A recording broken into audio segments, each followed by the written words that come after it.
Mapagpalang araw po muli sa inyong lahat mga sir, mga madam. Ako po ay nagbabalik ang inyong likod Agent Joel dito sa aking munting channel, Agent Joel Vlog. So sa lahat po ng viewers natin, please like and share and pakisubscribe naman po ang aking munting channel, Agent Joel Vlog. So itong house and farm lot na aking ipapakita po sa inyo ay meron siyang fruit bearing trees din, at the same time nakabakod po yung mismong bahay at merong store sa harap. May bodega din na maliit yung store. At the same time naka-gate po siya, maluwang po yung gate mga sir, mga madam. At the same time meron po siyang 4 na bedroom at meron siyang 2 toilet, at sa taas po ay may nakaabang po na CR dun sa taas. Yun po yung parang master bedroom po ng ating property. So ayan, kung makikita nyo, along the highway po siya. At the same time pwedeng siyang gawing commercial area dun sa harap po niya mga sir. Pwedeng grocery or something na gusto nyo pong ilagay po mga sir. So sa likod po meron siyang road right of way, or parang right of way kasi sa kanya naman yon, kaya hindi siya road right of way, kundi parang daan talaga siya papunta dito sa property natin. So ito po yung kanyang lapad dito sa likod. Kung makikita nyo, malapad din po itong likod. Mas malapad po sa farm lot kaysa dun sa bahay. Pero mayroon din pong malapad na space na nakalagay din po sa parte ng bahay or dito sa likod ng bahay. Ito po yung malapad. Ayan. So nakabakod po yan, kaya kung makikita nyo, malapad din po siya. Pwede pa po siyang magtayo. Tanggalin mo lang yung mga ibang puno na nakalagay. So makikita nyo, may saging, may chiko dyan, mayroong kaimito. Ayan. So mayroon po siyang mangga. So pwede nyo tanggalin yung mangga na yan, ibang part dyan ng mangga, para makapagtayo ka pa po ng bahay, or pwede mong gawing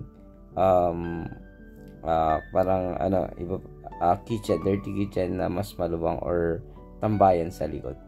So sa likod naman pwede mong gawin siyang residential area din, kasi may daan naman ang ating property sa likod, kasi para back to back road din to mga sir, mga madam. Kaya maganda po, along barangay road sa likod at along the highway po dito sa harap.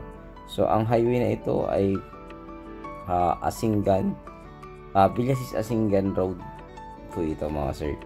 So ayan, ganyan po yung shape ng property, and napakaganda po nito na gawing investment, kasi dito sa part na ito ay nasa 3,000 na mahigit ang per square meter. Kaya sa presyo niya ay mura na rin po para po sa per square meter. Parang kumbaga parang na lang free yung bahay. Kumbaga mayroon kang free bahay, at the same time bumili ka ng lupa. Kasi kailangan lang po ng ating seller na maibenta to. Actually, nanghihinaing sila, pero yung edad kasi ay nasa senior citizen na rin kasi sila, at kailangan ng ibenta. At the same time, hindi na nila maasikaso masyadong bumaba galing ng Baguio, kasi nga dati nandyan sila nakatira, pero nung nagkasakit yung kapatid ay kailangan nilang mag-stay sa Baguio upang mas malapit po sa hospital na kailangan po ng kanilang kapatid. So ito yung kanyang road right of way sa likod, daan sa likod, hindi road right of way, kundi barangay road din, may daan papasok sa property. So maganda yung ginawa ng seller natin, kasi nung sinubdivide lot yan, kasi yung dugtong na yan, yung maisa na yan na maliliit, ay kasama dati sa buong property. Ngayon lang nung binili niya yan, pinasubdivide lot na nila, at nag-iwan siya ng daan papasok sa property upang magkaroon po ng daan papasok sa kanyang farm lot or palabas ng farm lot. So ganyan po yung kanyang daan. So basta 3.20 meters po yan mga sir, mga madam. Makukuha naman po yan pag masusukat po.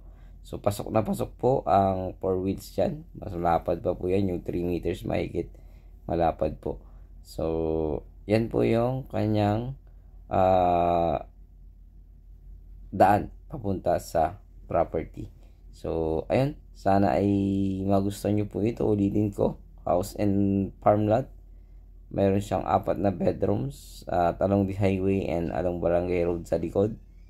nakatanim po ngayon dyan ay mga sitaw. Ayan, pwede nyo rin pong tanom ng mais yan, palay, mga iba't ibang klase ng gulay, sili, talong, ganyan po pwede po dyan, kamatis, pwede rin po. At the same time, pwedeng gawing subdivide lot yan pag nabili nyo mga sir, mga madam.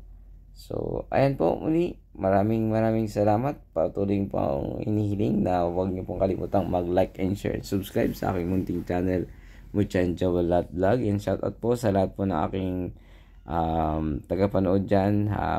Nakalimutan ko yung mga pangalan nyo sa mga nagpapa-shoutout. Shoutout po sa inyong lahat. Ganun din po sa ating mga patuloy na buyers na nagtitiwala. Maraming salamat po. And I pray na makakuha po kayong muli sa akin, at sa mga hindi pa po nakakuha, sana makapili po kayo dito sa aking munting channel, Muchan Jawalat Vlog, at para naman po ay mamit po natin ang isa't isa. And yun, Diyos po ang bahalang magpala sa inyong lahat sa patuloy na sumusuporta sa aking munting channel, Muchan Jawalat Vlog. Sa inyo ay unti-unti pong tumataas din po yung revenue natin buwan-buwan. Maraming salamat po sa inyong lahat.